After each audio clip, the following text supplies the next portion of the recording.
All right, we're going to talk about hematology and oncology. We're going to start in chapter 39 and 40.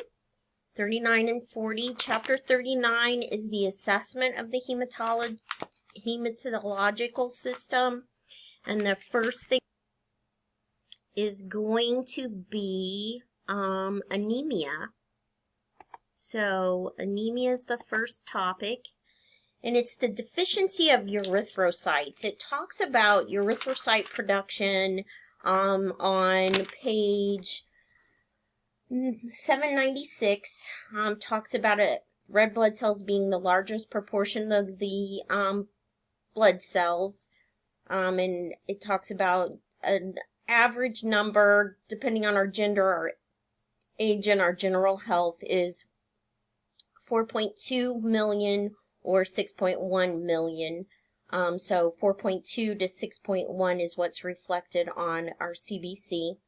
We know that RBCs have a lifespan of 120 days.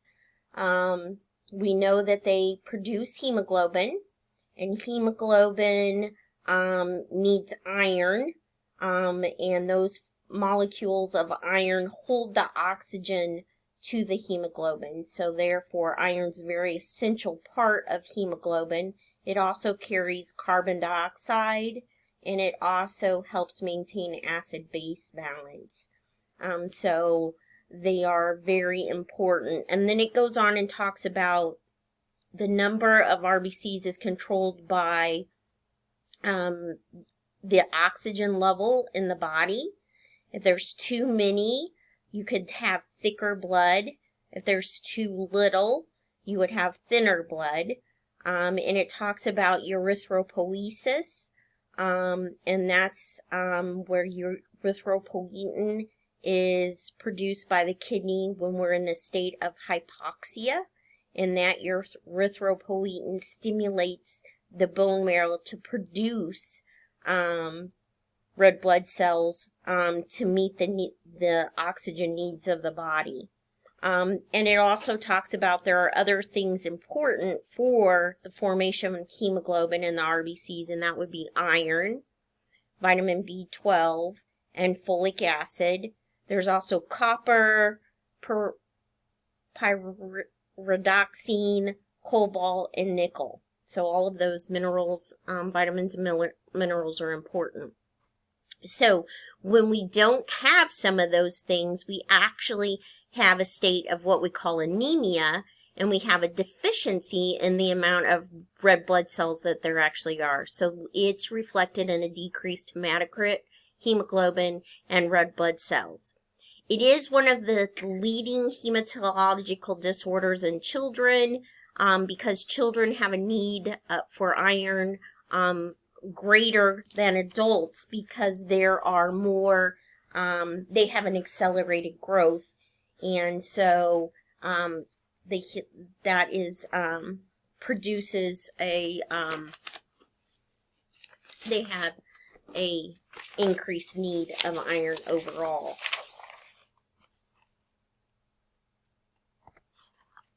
Whoops, I should not have went back. I should have went forward. Okay, so we talked about in the Zoom meeting this morning, we talked about assessment. Pallor is one of the things we'll see. We can see a pallor in a palmar crease. We can see pallor in conjunctiva. There is a box in your book that talks about we need to look at specific areas when we're looking at people of darker skin. So on 802, it talks about the skin assessment. One of the key features of anemia is fatigue. So you want to remember fatigue, fatigue, fatigue.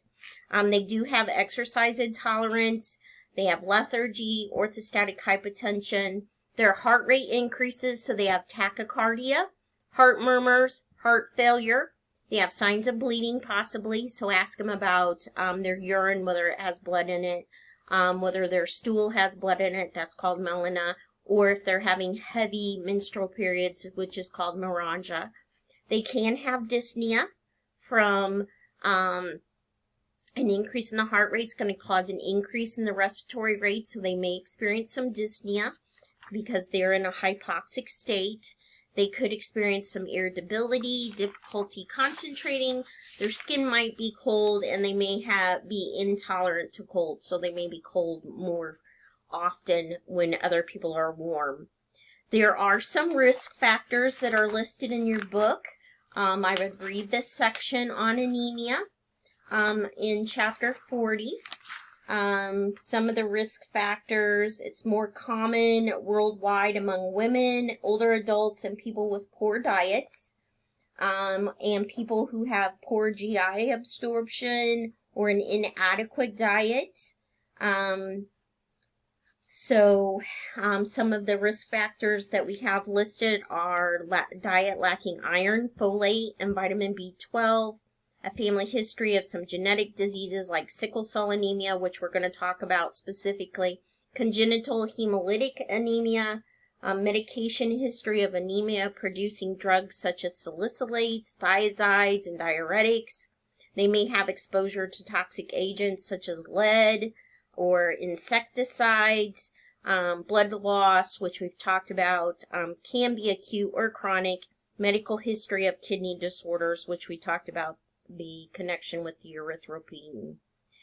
Risk factors for children: inadequate stores during fetal development, deficient dietary intake, you have a low serum iron level, or an elevated total binding. And we'll talk more about that when we talk about children too. Diagnostic tests: generally we consider an adult anemic if their hemoglobin's less than 10. That doesn't mean we'll be giving them blood. We talked about that too on the Zoom. Most generally, for a patient that doesn't have a lot of pre-existing conditions, may not get blood until the hemoglobin's less than 7. But if they have pre-existing conditions or they have symptoms of being anemic, so if somebody came in with a low pulse ox, required some oxygen, some dyspnea, so they may, at 7.2, they may decide to transfuse because they have those additional symptoms.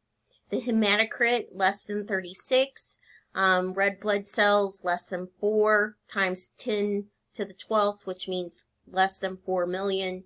Bone marrow aspiration can be, we might do that to check for anemia for sure.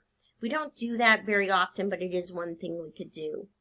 Some of the interventions that we might do: again, we might administer blood. Again, it would depend. Like I said when we were talking earlier, my dialysis patients, we usually transfuse if it's less than 8, but that's because they have other coexisting conditions.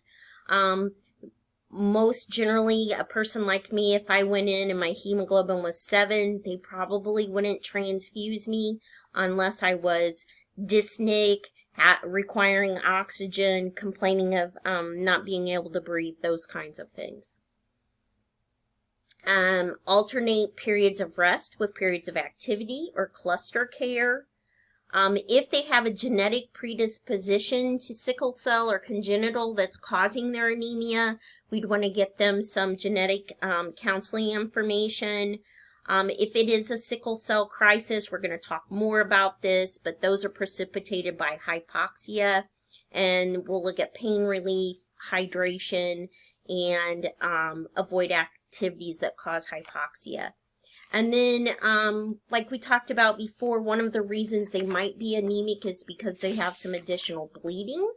So we'll ask them certain questions like, do you have blood in your stool? Did you see blood in your urine? And so forth. We will teach them about their diet because, as it states in your book, most of the time it's due to poor diets or poor absorption. So we want to make sure that we are including them in some diet information. Iron is found in red meats, organ meats, whole wheat products, spinach, carrots. Folic acid is in green vegetables, liver, citrus fruits. Vitamin B12 is in glandular meats, yeast, green leafy vegetables, milk, and cheese. So we'll do some diet education with them to help them get better. If that doesn't work, we may have to supplement. We give vitamin B12 usually parenterally. It's giving once a week for several weeks, and then it'll go to once a month, and then once they're stable at once a month, they may consider a oral pill. If we give folic acid, it's generally orally. And pernicious anemia is the inability to have intrinsic factor, and we talked about some of the things that cause that is gastric bypass, peptic ulcer disease, if they've had like a gastrectomy where they've taken out parts of the stomach. Sometimes alcoholism patients experience that, so there are several reasons. And this next slide just shows some of the things that we've been talking about. The red fluid is vitamin B12 that we give parenterally. There's some examples of folic acid. There's some examples of B12, and then we may give an iron supplement orally. Next few slides talk about giving iron supplements. Iron supplements should be given on an empty stomach. So it should be an hour before or 2 hours after meals. We have to remember milk will decrease the absorption. Vitamin C, although, increases the absorption. So if we wanted to give it with a glass of orange juice, that would help the absorption. But we don't want any milk products given with our iron. That decreases the absorption. Oral iron does cause stools to look black. So you need to make sure if you do see black stool that you ask the patient if they're on iron, so that we can decide if it's actually a GI bleed or it's their iron supplement causing the issues. And if we give liquid iron, we should give it through a straw. You really don't want it to get on the enamel of the teeth. It will discolor the teeth. So make sure they do good oral care afterwards also. If we give it parenteral, some of the do's is use Z-Track. We talked about that, where you push the tissue to the side, you give the injection, you have a little bubble in there, and then when you pull the needle out, the tissue goes back to normal. It closes off. Don't give it in the deltoid, and definitely do not massage because it causes some yellowing of the skin if that substance gets into the tissue in that surrounding area, so you don't want to have that happen. So iron deficiency in children, again, I said it was the leading hematological disorder in children. Iron need is greater due to their increase in accelerated growth. They use up the fetal iron in months 2 to 4. So by months 2 to 4, they don't have any more fetal stores that they had from being inside the womb. So they have inadequate stores of fetal iron, deficient dietary intake. If they drink a lot of breast milk or they drink a lot of whole milk, milk generally doesn't have iron, but we can give them fortified cereals or fortified formula. Or we can give them iron drops, so we can give it either way. Or if they have chronic blood loss, or poor utilization of the body by the body. And remember, the liver has some to do with that utilization of the iron. So when you're an infant, your liver has to kind of catch up on the way it works. Anemia, some of the assessment findings you can see in the picture, they're looking at the conjunctiva. We're going to look for pallor of the mucous membranes. Again, they'll complain of being really tired, fatigued. Probably the baby will sleep a lot, or the infant will not play as much as a normal infant. We usually see an infant 6 to 24. Toddlers and the adolescents are the most common. Remember, we talked about adolescents being that they have a high rate of heavier flow sometimes that causes them to be anemic. Overweight milk babies, dietary low in iron, milk intake greater than 32 ounces, and then when we talked about they might have a pica habit, and that's where they eat non-food substances because they're lacking in nutrients. Again, we looked at the lab values. They may have a decreased hemoglobin, and I listed the normals for the different age groups. Those normals are definitely different from what the adult normals are. Your newborns are 14 to 24, infants are 10 to 17, and childs are 9.5 to 15.5. We would also expect to see a low serum iron level and an elevated total iron binding capacity. Again, those are listed on pages in chapter 39. They talk about the total iron binding and the low iron level. It talks about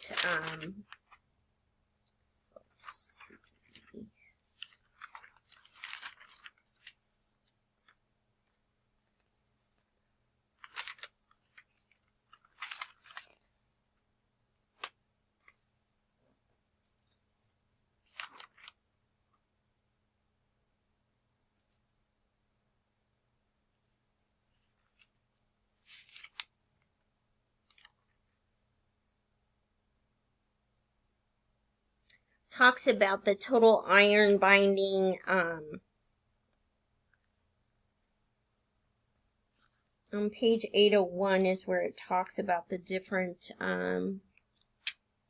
fibrinolytics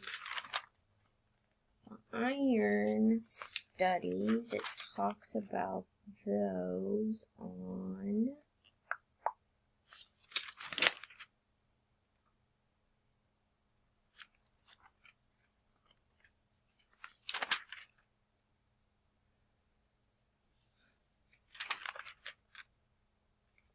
here it is. Talks about it on page 805. Talks about how the total iron binding, the test is the total iron binding capacity. Normally only 30% of transferrin is bound. It increases when the patient is deficient in serum iron or stored iron, and that's what we see in the child. It also talks about the serum iron levels would be low, and that would make sense since your total iron binding may be high because it doesn't have the capacity to adequately bind to the iron. So intervention supports the child's need for limited activity. They're going to be more fatigued, more tired than most children. They might need extra naps while they're still experiencing anemia. Provide rest periods as appropriate. Administer oral iron as prescribed. It's extremely important that the parent know exactly how to administer and what the right dose of iron is. You can give an iron overdose, so it's extremely important that you make sure they know how to measure it or how to give the drops. Again, give it on an empty stomach. Can give it with citrus juices. If they use a dropper or a straw, that'll keep it from being against the teeth. Stools may become tarry. Make sure they know if they overdose the child, it is an emergency. They need to make sure that they take them to the ER, and do not give these iron supplements with a milk product. Teach them regarding the nutritional facts regarding iron. So we want to limit their milk to less than 32 ounces. Teach them about dietary sources. For children, it can be iron fortified cereals and formula. Some of the dietary sources are meat, leafy greens, fish, liver, whole grains, legumes, apricots, and then teach them about the appropriate nutritional values. The next slide talks about sometimes we do all of the teaching, but we don't realize that maybe it's a income related or a cultural related issue. So we need to make sure that the family meets with a nutritionist and their lifestyle is actually reviewed. It's kind of like with a diabetic. You need to get in to know what they're actually eating and tell them how they can eat within their means. So if they're going to like I talked about a food pantry, a lot of those are just staple foods and not necessarily leafy greens, meat, any of those kinds of things. So we really need to look at how we can get some of those in their diet too. But they could be referred to the WIC program that is at most health departments, and that program actually gives coupons so that they can get iron fortified cereal, iron fortified formula. It helps with getting milk and cereal and all of those kinds of things, so they could actually supplement their diet. Sickle cell anemia. Sickle cell anemia, primarily, if you read about it or hear about it, primarily we think of sickle cell anemia being in the African American population. I thought it was interesting as I was reading in your book, starting on page 808, it talks about, we see it mostly in the African or darker skinned population, but you can be a carrier whatever nationality or culture you're from. So it says about 90,000 to 100,000 people have sickle cell, occurring 1 in 500 African Americans, and 1 in 12 to 1 in 15 African Americans are carriers of one cell gene allele and have AS. So that means there are a lot of carriers and not a lot of necessarily affected. Risk that a child with two parents of African descent is about 0.7%. So, so it appears after 6 months of age. So the sickling events may appear after 6 months. And then I do have hemoglobin S replaces all or part of the normal hemoglobin. So hemoglobin S is the sickled, and normally it should be hemoglobin A for most of us. And hemoglobin A has a lifespan of 120 days. If you have hemoglobin S, that lifespan for those are much lower. And then if you get yourself into a hypoxic event, that's when those start to sickle. And when they sickle, they get stuck in the capillaries. You've always heard me talk about how platelets get stuck in the capillaries if there are fragments. Well, these cells get stuck in the capillaries because they look like fragments. And then they cause clotting in the periphery. So tissue ischemia can occur, widespread changes to the spleen, liver, kidneys, bones, and to the central nervous system. So the heterozygous gene is the hemoglobin AS, the sickle cell trait. That just means they carry the trait. The homozygous gene HBSS means they will have sickle cell disease itself. And abnormal hemoglobin HGBSS, they have the disease and the trait. And if you look on 809, it shows you how you can have the sickle trait and normal hemoglobin A, or you can have hemoglobin A and another sickle, and when you get together, you get someone who has normal, then you have someone who has the trait, another one that has the trait, and then you have someone that actually has sickle cell itself. So it can occur in those kind of breakdowns. So population at risk, African descent, usually we see their first problems greater than 6 months of age.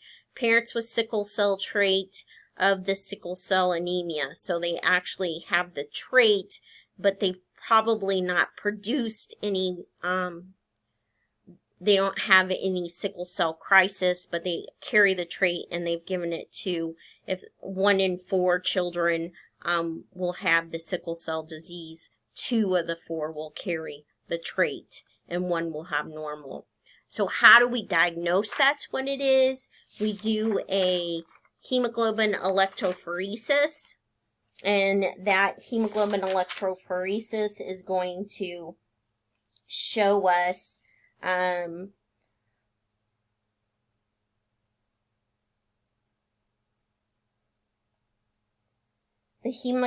it talks about the hematocrit, the total bilirubin is high, damaged, they release iron and bilirubin. The total white blood cell count is usually high because it has an inflammatory response. When we do the electrophoresis, we can determine if the percentage of hemoglobin S, and the person who has AS has less than 40%, and the person with the disease has 80% to 100% of that hemoglobin S. And that's what the electrophoresis tells us. It gives us the percentage of sickling cells. So signs and symptoms. What is this patient going to come in with? Frequently they have infections. Okay, so they develop infections because they have a significant issue with their immune system due to the changes they've experienced in their hemoglobin. So they have cognitive and behavioral changes are early with cerebral hypoxia and poor perfusion, so they might have mental status changes. It's painful. It's life-limiting disorder that can be passed on to one's children. So psychological, keep in mind new factors that contribute to a crisis.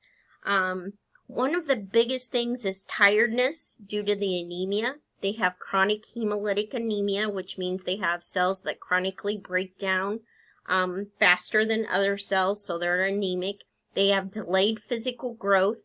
They may experience leg ulcers or openings when they're in adolescence, so they'll have abnormal leg sores on their legs. You see that on that picture. They say it's rare in children, but they talk about it in adolescents. They may have cerebrovascular accidents, so they may have early CVAs, which can cause paralysis and death. They might have retinopathy. They might have some joint issues. They have hepatomegaly, which means a large liver. They have a large spleen. They may have hematuria, abdominal pain, hand-foot syndrome, chronic ulcers, pain, osteomyelitis. They even experience priapism. So there's a lot of different changes that their body experience. And it talks about all of those changes under the physical assessment on 810. Some other signs and symptoms. A vaso-occlusive crisis is a classic sign. They come in with a fever, severe abdominal pain, hand-foot syndrome, where they have painful edematous hands and feet. And you can see that hand there is extremely edematous. And arthralgia, which is joint pain.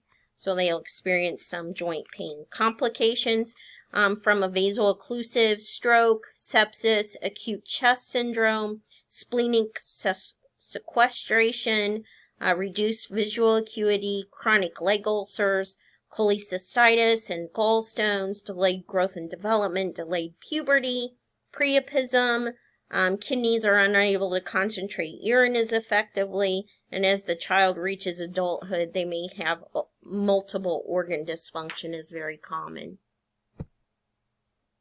So interventions, if it's a vaso-occlusive crisis, we are going to remember, it talks about in your book, pain due to poor tissue perfusion and joint destruction, and then potential for infection, sepsis, multi-organ.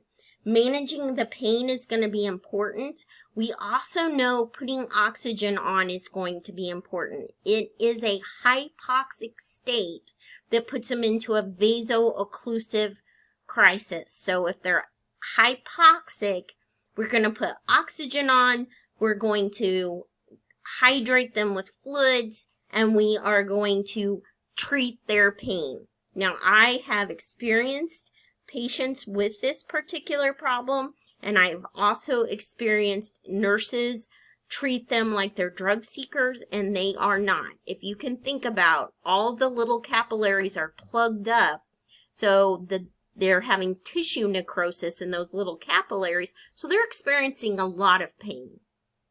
So we want to give them supplemental oxygen. We want to hydrate them. We may need to give them blood. We may want to give them analgesics. We give them parenteral or IV morphine as needed. We'll use warm compresses because warm compresses will vasodilate those capillaries, and administer prescribed antibiotics to treat any types of infection. Managing pain is essential. Some patients are placed on PCA pumps at the beginning and then move to PRN and then eventually move to NSAIDs and Tylenol. If the pain is not managed, stress can cause more sickling and more pain. So we want to get that under control.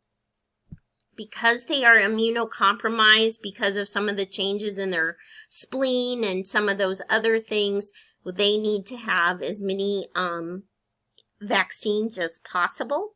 So we're going to give them pneumococcal, meningococcal, Haemophilus influenza. We want to give all of those vaccines to prevent them from getting sepsis or meningitis. We'll give them the hepatitis B vaccine because they may be more apt to be more likely to get that. We'll refer them for genetic counseling.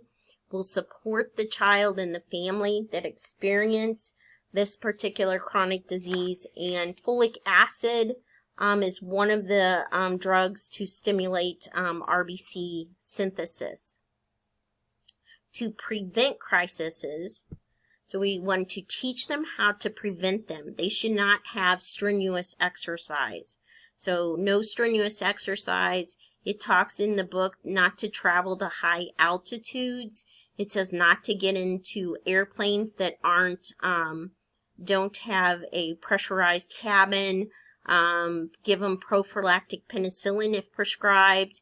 Keep the child well hydrated and not withhold fluids at night. Enuresis is a complication of both the disease and the treatment.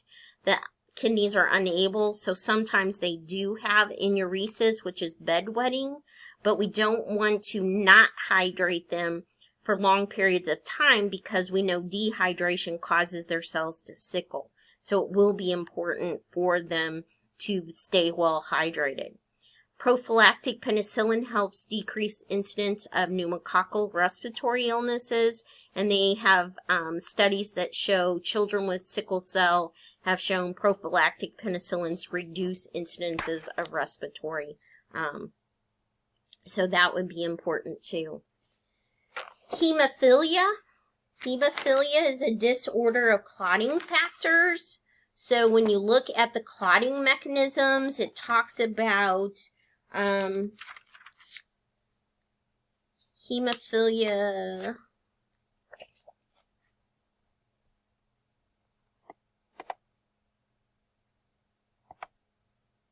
So hemophilia is an inherited blood disorder. It's usually linked, it's an X-linked recessive chromosome. The mother is the carrier. Her sons may express the disease. Several types. You can have factor 8, or you can have factor 9, which is also called Christmas disease, or factor 11. If you look on 799, it shows you the clotting mechanism. It actually shows you where some of the drugs that we give affect the clotting mechanism, but you can see that those factors are very important in actually producing prothrombin and thrombin, which makes fibrinogen and fibrin and then makes a clot. So if we don't have that, ability, then the patient will have trouble with bleeding. So factor 8 stimulates factor 10, which converts prothrombin into thrombin so that platelets can be used in clot formation. It is an autosomal recessive. Both parents need to be heterozygous, both carriers of the recessive trait for the disease to be seen in the offspring. Each pregnancy is 1 in 4 chance will have the disease. All children can get the disease, not just 25%. They can also, it's kind of the same as sickle cell, cystic fibrosis, and fetal ketorrhea. They're all kind of carried the same way. X-linked chromosome is carried on the X chromosome, so usually seen in the male offspring. In each pregnancy, a woman who is the carrier, there's 25% chance of having a child with hemophilia. The child's male, he has a 50% chance of having hemophilia, and if the child is female, she will have a 50% of being a carrier.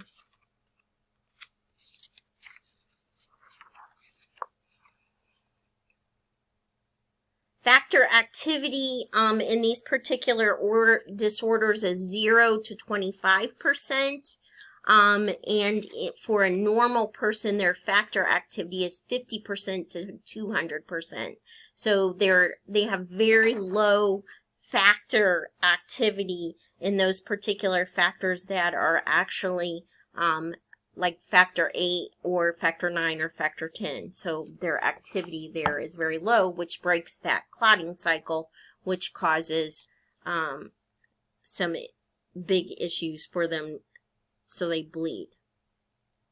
Signs and symptoms: a male child with a prolonged bleeding, let's say umbilical cord that wouldn't stop bleeding, an injection site that wouldn't stop bleeding, a circumcision that wouldn't stop bleeding. They might have hemarthrosis, bleeding into the joints bases. That's the most frequent type that we see. So prolonged bleeding with minor traumas, the hemarthrosis I talked about, spontaneous bleeding into the muscles and tissues. They might have loss of motion of the joints, and they'll experience pain. So when we look at the lab values, we'll find that their PTT is prolonged. The PTT actually measures the time that it takes for that prothrombin thrombin to be made, and if it's prolonged, then they're more likely to bleed. Factor assays, you can see there, normal value is 1 to 6 minutes on a bleeding time with von Willingham or hemophilia A and B. In von Willingham, it's increased. The PTT, hemophilia A, B, liver disease, vitamin K deficiency, all of those increase the PTT. The PT-INR is normal. The factor 8, we will see normal value 60 to 100%. It's changed. It's actually reduced in hemophilia A or von Willingham's. And then factor 9, hemophilia B, it's reduced in. Factor 7, liver disease, vitamin K deficiency, and factor 5 is liver disease, DIC. So there are multiple things that can cause the factors to be normal or increased or decreased. But definitely we talked about factor 8 and factor 9 being part of the hemophilia sequestra. So that's what we're looking at. Interventions: how are we going to stop somebody to bleed that's got blood that's too thin? Well, one of the things we can do is give them fresh frozen plasma. Many of those factors are in that fresh frozen plasma. We can give them cryoprecipitate of fresh plasma, and that's actually a concentrate of clotting factors. We can give them lyophilized or freeze-dried concentrate as prescribed also. Don't give them aspirin. Factor 8 can be given at home. It's the best place to do it because it's quicker than the hospital. So we teach families and caregivers how to mix and how to give factor 8 slow IV push. You want to take a record of the product, the number of units, the lot number, and the expiration date. And the dose is based on the child's weight and severity of bleeding. We may have to give pain medications for like the bleeding into joints, follow blood precautions and the risk for hepatitis. Plasma is a blood product. The cryoprecipitate's a blood product. And the freeze-dried is going to be a concentrate from a blood product. So all of those you want to handle as if they are biomed hazards. So you want to be putting them into red bags. The family needs genetic counseling. We want to support them during periods of growth and development when increased risk for bleeding occurs. So we want them to be able to recognize early symptoms of bleeding into the joints. If they have local treatment for minor bleeds would be pressure, ice, or splinting. Administration of the factor replacement. So again, they would probably have the freeze dried. We'd want to make sure they understand how to mix it and how to give it. Discuss dental hygiene. So they need soft toothbrushes, protective care, so soft toys, padded side rails, and they definitely need to wear a medic alert identification in case they would be in some kind of accident. We would want to be aware that they have a potential to bleed. I have seen a patient in the hospital with this factor problem. What they did, they were coming in for a procedure and surgery. They told us ahead of time, so as soon as they came out of surgery, we were prepared to give the dose of factor based on what their hematologic physician had said was recommended. It's a very expensive treatment, like thousands of dollars per dose. So you want to make sure you're well aware of how to mix it and how to give it and give it appropriately. Leukemia. Leukemia is a malignancy, so it's a cancer of blood-forming organs. What it does is overproduces immature forms of leukocytes. So it interferes with normal blood production. So red blood cells and platelets are actually decreased. It's putting out so much white blood cells that it's unable to produce the red blood cells and the platelets that are needed. They have immunosuppression occurs because there's a large number of immature white blood cells. So they have profound neutropenia. And then they have potential for hemorrhage because they have a decrease in platelets and it invades other organ systems. Leukemia invades the liver, spleen, lymph nodes, kidneys, lungs, and the brain. Thrombocytopenia is decided when you have thrombocytes less than 150. So the exact cause is really unknown. They believe there might be a leukemia virus or a human T-cell virus. T-cells are come from the thymus and they help with immunology. It's found in diverse countries where infections are not treated, like Africa, South and Central America, Asia, but it's a retrovirus that initially has no symptoms and manifests later in life. And it's transmitted, they believe it can be transmitted by sexual relations, breastfeeding, and blood transfusions, but there's no vaccines. Screening of blood banks and prenatal care settings is not universal. 20 million people are believed to have the virus and 90% will be asymptomatic during their lives. So that's what they believe about the viral infection. Exposure to other chemicals that could cause leukemia is benzene. Benzene is found in crude oil and gasoline, as well as cigarette smoke, mustard gas, chemical warfare. It's toxic in the gastrointestinal tract, bone marrow, testicles, and ovaries, which can cause loss of fertility. Most alkalytic agents are also carcinogenic. Hyperthermia is especially effective at enhancing the effects. Immunosuppressants for transplant patients, they most commonly cause some of these problems too. They can cause skin cancers, carcinomas, the remainder of the wide variety of visceral carcinomas. Chloramphenicol is an antibiotic that's used in treatment of bacterial infections for meningitis, plague, and cholera. All of those things are also possibly believed to cause leukemia. Ionizing radiation, whether it be therapeutic or atomic, can also cause, or genetic abnormalities. So there are a wide variety of things that it talks about that could cause a leukemia. So it just depends on what they decide may have caused the particular problem when they actually find it. And it talks about all of that on page 817. It starts to talk about leukemia, and it talks about the varying risk factors that I've been talking about. Genetic and immunity development. There's an increased risk among patients with genetic factors such as Down syndrome, Bloom syndrome, Klinefelter syndrome, and Vansoni's anemia. So there are a lot of different things they believe that could precipitate before we see a leukemia. Leukemia accounts for 3 to 4% of all new cases of cancer and 4 to 5% of all cases of death.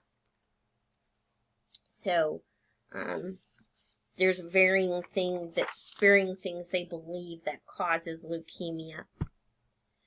Diagnosis, we will do a biopsy. This is where we do a bone biopsy. You can see a picture there. If you look in chapter 39, it talks about doing a bone marrow aspiration and biopsy. The preparation is, patients are usually anxious about it, so try to communicate what's going to happen, explain the procedure. They usually give them some xylocaine, and then they punch a bigger needle through the bone, so they'll feel like a pressure and they'll hear a grating sound. And then they aspirate the bone cells, and they may need a core. And when they do a core, they actually use like what it looks like a punch tool, and they punch through the bone, and they need to actually get a core of the bone tissue itself to get those cells. Usually they're lying. They can do it in a bedside. They can do it in the office. They can do it in an exam room. Usually they use the iliac crest like it's shown here in this picture. They can use the sternum. It's not done as often there, but it can. It takes about 5 to 15 minutes. Sometimes we definitely give local anesthetic, but we can give a mild tranquilizer if they're extra anxious. We might give some Ativan or Versed, but that's not common. They clean the skin. When they're done, they place a small dressing there. The biggest risk after the bone marrow would be to monitor for bleeding and infection. So they do bone marrow aspiration, like I said. They may do a lumbar puncture to see if they have any cells in the lumbar, in the spinal fluid. And then they do a lot of frequent blood counts so that we can monitor. It's not unusual to see when they're undiagnosed. I've seen white counts as high as 150, when normally we know they're 5 to 10. So treatment is a chemotherapy. So we're going to start chemotherapy as soon as we determine what type they have. So because of, we talked about they have a really high white count, it kind of decreases the amount of red blood cells and platelets they have, so they have a tendency to bleed. So they get petechiae. Petechiae are those small bruises. They look like pinpoint bruises. They might have nosebleeds, bleeding gums. Ecchymosis are bruises or non-healing skin abrasions. Sometimes they complain of anemia because they have a low red blood cell count. They'll have fatigue, pallor, maybe a headache, bone and joint pain. They may have hepatosplenomegaly, which means they have an enlarged liver or an enlarged spleen. Some other things they may experience is GI distress, so they have anorexia, weight loss. Sometimes they have a sore throat, abdominal pain, diarrhea, oral lesions. Typically those may be thrush. They may experience infection. They may have a fever or may not have a fever. Sometimes immunocompromised patients don't have an elevated fever, so we want to look for other signs like lymphedema, lymphadenopathy, where they actually have lymph nodes that are enlarged. They might have night sweats, skin infection, or poor healing. There's actually 4 types. So we have acute lymphoblastic leukemia. It's found in the lymphoid tissue. It grows quickly. It's a common one we see in children. Then we have acute myelogenous. That's found in the myeloid cells. It grows quickly. It's common in adults and children. We have chronic lymphoblastic leukemia. It's found in the lymphoid cells, grows real slow. It's common in adults 55 and older. And then chronic myelogenous, it too grows really slow, but it's common in adults, and it has less cases, you can see there. So we're going to look at the 4 different types. It starts to talk about leukemia on page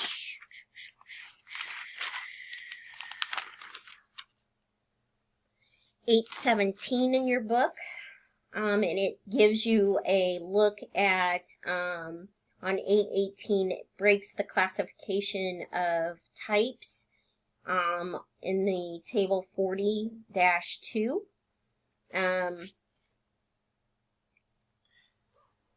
Acute myelogenous is the inability of the leukocytes to mature.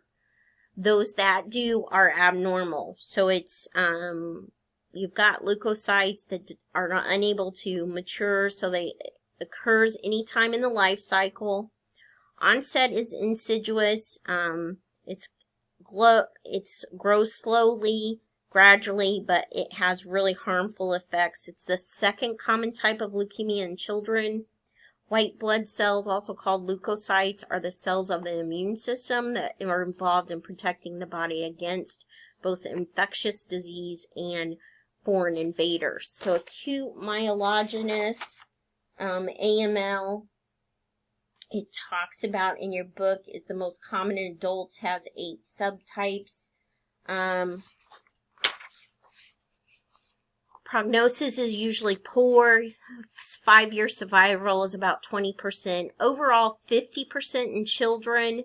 Cause of death is usually an overwhelming infection because of the decrease in the immune response.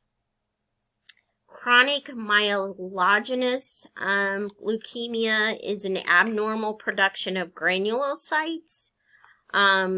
It can be biphasic.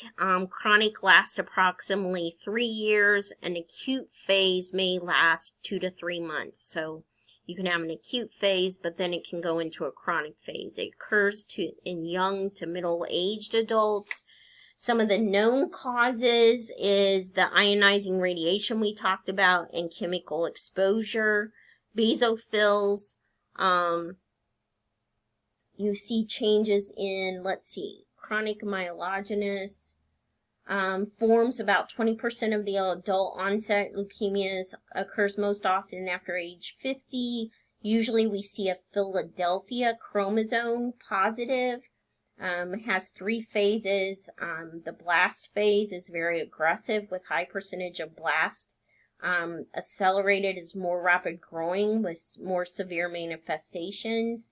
And then chronic is slow growing with mild manifestations.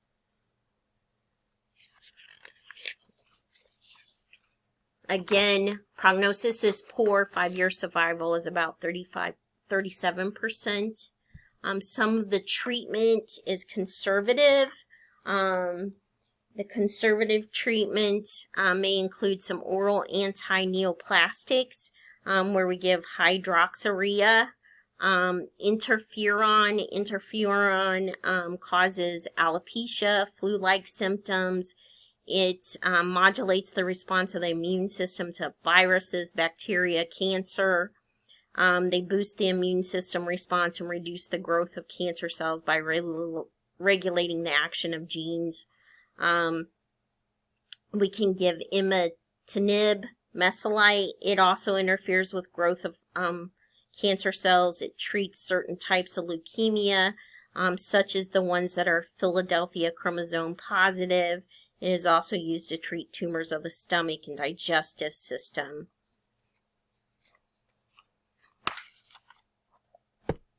Chronic lymphocytic leukemia, you have an increased production of leukocytes and lymphocytics and proliferation of cells within the bone marrow, spleen, and liver.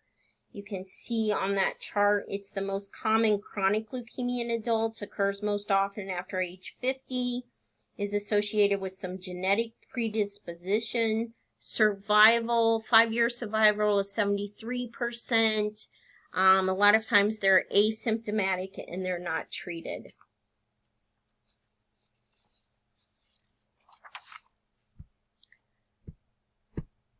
And then acute lymphocytic, you see abnormal leukocytes are found in the blood-forming tissue. Lymphoblasts are found in the bone marrow.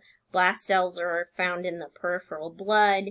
It generally occurs more in children. Its prognosis is favorable. 80% of the children are treated and live 5 years or more. So it's the most common childhood cancer. It too talks about it being Philadelphia chromosome positive, and forms only about 10% in the adult onset. So it's not as much in the adult onset. Classifications, you can have T-cell leukemia, B-cell lymphemia, or null. T lymphocytes those are the cells that go to the thymus to mature, and by the time you're in early adulthood, your thymus is very small and doesn't produce anymore. B lymphocytes produce antibodies when present with antigens, so it affects the B lymphocytes, and null means there's neither B or T cells that are affected. It affects all the other cells. 75% of the children have null cell type, which has a very good prognosis. Signs and symptoms really results from the replacement of normal cells by the leukemic in the bone marrow and the extramedullary. So you see pallor, tiredness, weakness, lethargy due to anemia, petechiae, bleeding, bruising because of the thrombocytopenia. They're at high risk for infection because of the neutropenia. Generally, infection's the #1 cause of death for children with leukemia. Bone joint pain is due to infiltration of the bone marrow, and they have enlarged lymph nodes and possibly an enlarged liver or spleen, which is called hepatosplenomegaly. So signs and symptoms continued: headache, vomiting, anorexia, weight loss. If we do lab data, we're going to do a bone marrow aspiration.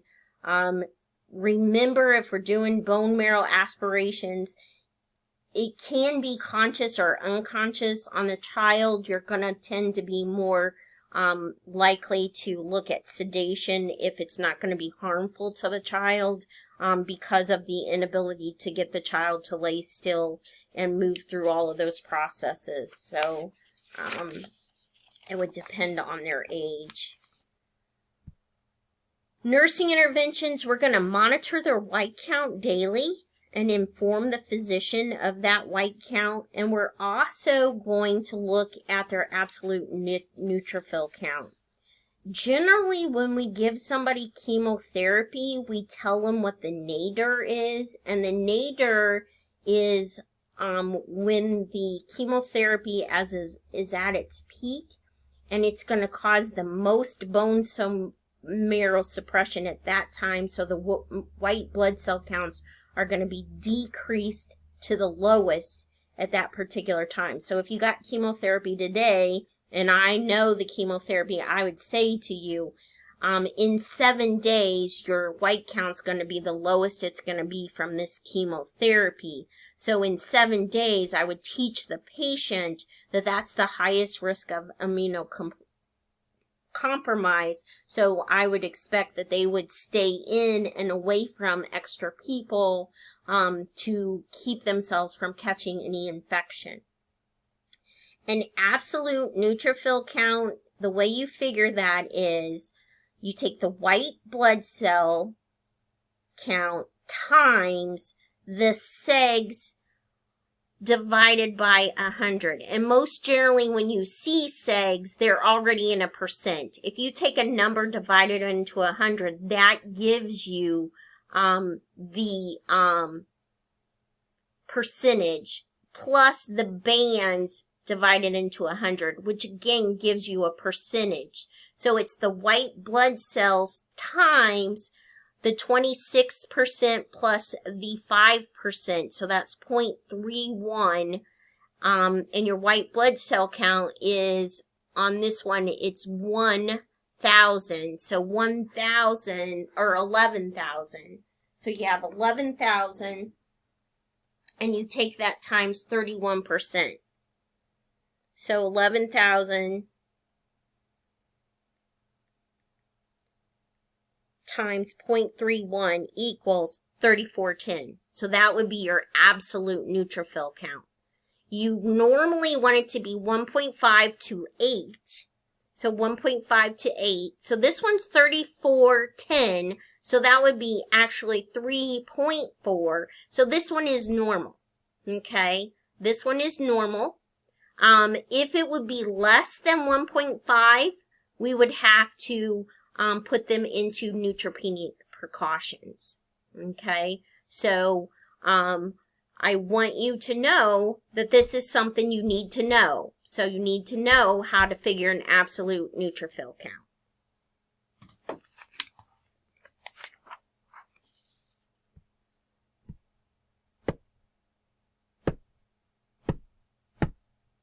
So, absolute neutrophil count below 1,500 predicts the risk for mild or moderate infection or serious infection. So, we want it to be between 1.5 or 7.2. 1 to 1,500 is mild.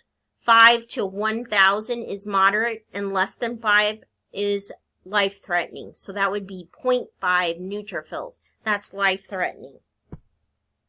So neutropenic precautions, those are the signs you see on the door. That means we do extra good hand washing. We don't let visitors in that we think are sick. So if they have a cough, a fever, any of those kinds of things, we make sure we tell them to avoid crowds. So I wouldn't want them to go to an elementary school pageant or go to church or to a choir, concert, or any of those kinds of things where there be large crowds. They should make sure they're doing daily hygiene. Avoid eating uncooked foods, and no fresh flowers or plants. All of those things can present a possibility of getting an infection for a patient who's neutropenic.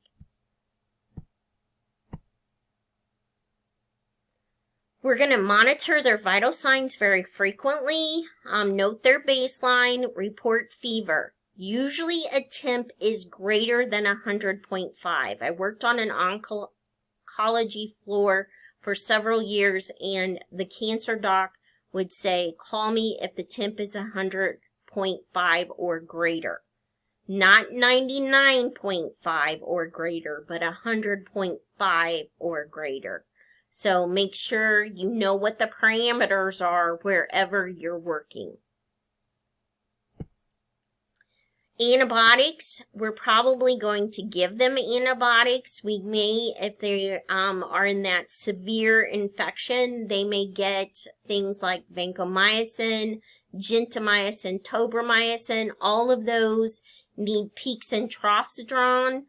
Remember, you've heard me talk about before, Vancomycin, by the third dose of vancomycin, I should be getting a peak or trough or just a trough or whatever he wants.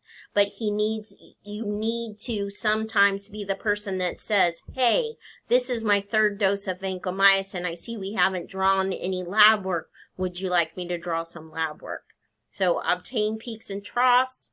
A trough is drawn shortly before administration. A peak is drawn 30 minutes to an hour post-drug. And then we're going to monitor those levels. We're looking for, is it in that therapeutic range? If it's less than the therapeutic range, we're not giving enough. It's greater than the therapeutic range, we're giving too much. So if it falls outside that therapeutic range, we need to say to the physician, do you want to look at this? And some pharmacies dose those antibiotics, so you need to know, is this a pharmacy dosed antibiotic where I can call the pharmacy and discuss it? Or is it being dosed by the physician itself?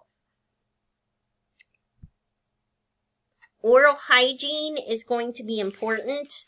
We talked about that leukemic patients are more likely to get oral, what we call stomatitis, and they get really dry mouth. So they could have sugarless drinks, suck on ice cubes, avoid irritants like alcohol, tobacco, or caffeine, sugar-free gum, or suck on sugar-free candy. They should avoid salty or spicy foods. Use a humidifier at night. Consider saliva substitutes. Remember when we talked about the digestive chapters in Pharm, we talked about saliva substitutes. We may consider that. We want them to use soft bristle brushes because they'll have a tendency for their gums to bleed. We'll have them use salt and baking soda mouth rinses, possibly. We will do oral hygiene after each meal and at bedtime. Give them lubricant for their lips with a water-soluble gel. And then avoid those lemon glycerin swabs. Those kind of dry the mucosa. General interventions are some of the same things you've heard me talk about over and over and over. Patients who are more likely to be at risk for infection, you want to make sure and avoid or encourage them to cough and deep breathe to keep the stuff moving around in their lungs so that they're capable of getting in really good air and taking out really good air. Avoid rectal thermometers and suppositories. That's a good area for them to actually develop lesions and get infections, but it's also an area that could bleed if we're poking things in that area, so we don't want to do that for a leukemic. We're going to monitor their intake and output. We're going to encourage their intake to be at least 3 liters per day unless there's another contraindication, and we're going to encourage them to stay as mobile as possible. Many of these patients will get multiple blood draws and have multiple chemotherapies and fluids and all of those things. So they may have a line or a port placed. We want to make sure, because they're at high levels of possibly getting an infection, that we do strict aseptic technique for invasive procedures. Check dressings 2 to 3 times a week or when soiled. Use catheter lines for piggyback medication, and lines can often be used for collecting blood samples. Just to make sure when we're looking, we need to know the policies for your dressing changes in your facilities. I know Blessing's policy is we change those central line dressings once a week on Tuesdays, or if they're pulling up or soiled, we change them more often. No piggybacks can be piggybacked into chemotherapy. We have to keep that in mind. And in your HESI book, review what it talks about the care of intravenous lines and catheters. We want to use really good, strict aseptic technique. We want to make sure we swab the hubs 30 seconds before pushing anything in there. So it's important to try to prevent infection from any kind of lines that we have inserted.